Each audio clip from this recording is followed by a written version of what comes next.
than a golden frontier. Okay? I'm good. We'll get some kidney. Woo! Chef. Are you girls ready? But no. We don't just bake in Maayan.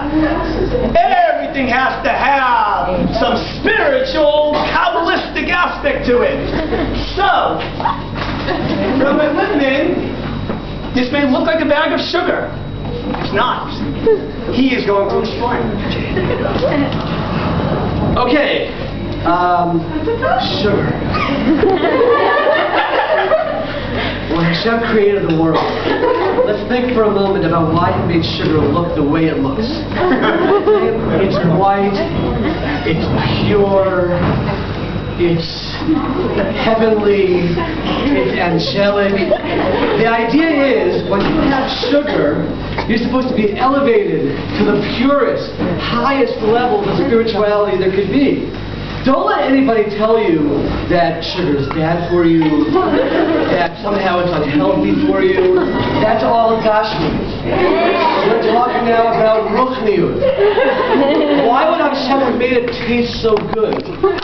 Why would God make it so pure and white if it wasn't for us to eat and enjoy late at night, early in the morning, throughout the day, to give yourself a spiritual revival and just have some sugar? Flour, from the Latin florides, which means to grow. Because as Jews, we can't stay stagnant. Stagnant. It's only too short. That's a good scrap word. Okay. Flour means to grow, because our neshama cannot just stay in one place. It's got to flower. Thank you. And is there any coincidence that flour and sugar are white? Because white represents purity. Backing you up here. Because in the world of food, flour and sugar make cakes. Purity, wholesomeness, health. Tali Sobel's not here, is she? No. Thank God. And one other thing about wheat. You have to go out and you have to cut it. You have to work. You have to take off so many calories by gathering it all together. And after you do, you get to eat. You get to, you reap what you benefit, or benefit what you reap. Because when you go out and you get to cut the flour and flourish, and then afterwards you get to eat what you put in that effort for.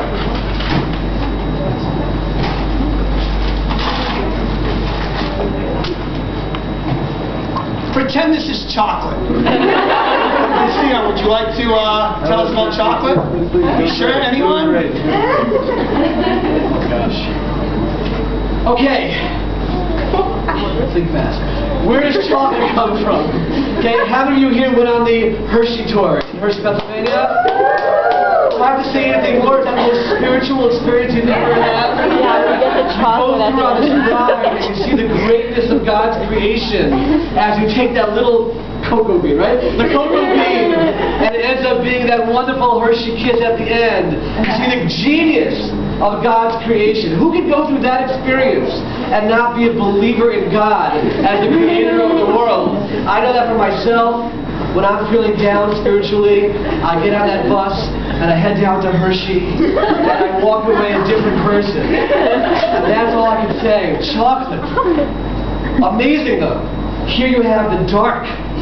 Right before we talked about the white, now you see how you take the darkness in the world and elevate it to the highest levels there could be.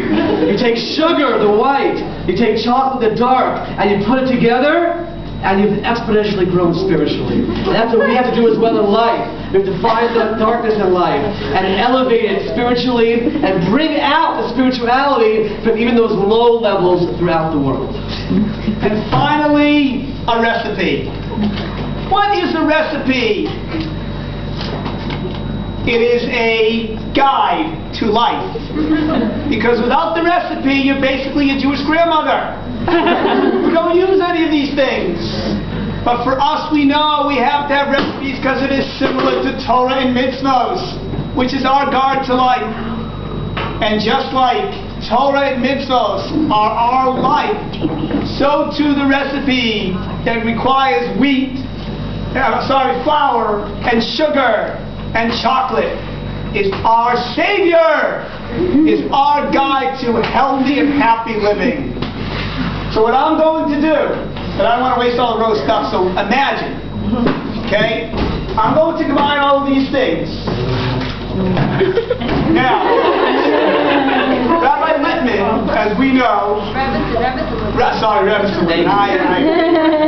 he is incredibly connected in many, many spiritual worlds. If you think you could just bake a cake, you can't. There needs to be spirituality, there needs to be music. It doesn't just happen. Okay, you ready? That's it, lose yourself here. Close your eyes. Close your eyes. I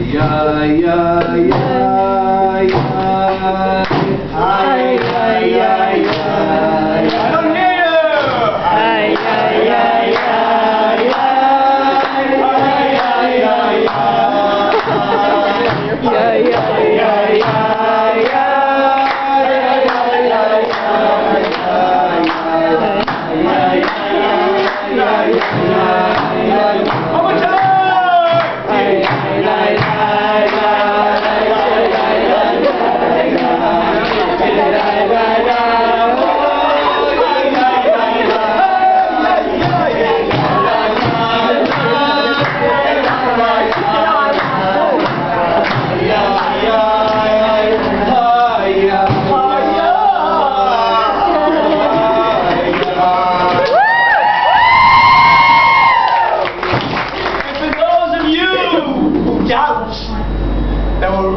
Littman and I just did is something not real. You think we're making fun that the women's Kesher actually produced something where the men's Kesher just makes fun. That nigun that you say is from 6,000-7,000 years ago. Sitting next to rabbis, there may be an issue with Hashkam, but all right. We don't just make fun, we produce. And that nigun had such unbelievable spirituality. It created something from the sugar, from the flour, and from the chocolate. How many of you believe? I believe.